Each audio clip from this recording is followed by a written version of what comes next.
রাজা বলছে তারে দিয়া চলে শ্বশুর বাড়ি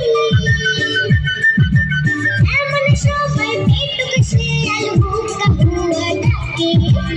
এরা চোখে তাকায় টিয়া নলক পরা নাকি টিয়া টিয়া টিয়া মজ পড়া গায়ে থাকে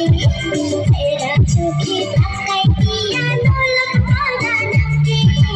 টিয়া টিয়া টিয়া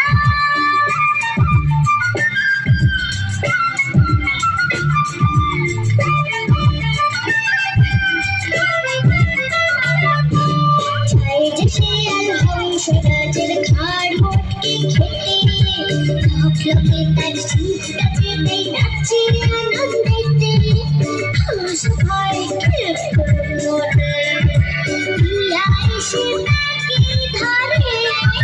হংস ভয় খেপ করে টিয়া এসে তাকে ধরে মস্ত বড় লাঠি দিয়ে তাড়ে শিয়াল তাকে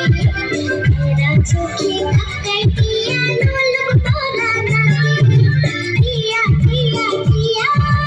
মজ পড়া গায়ে থাকে এরা চোখে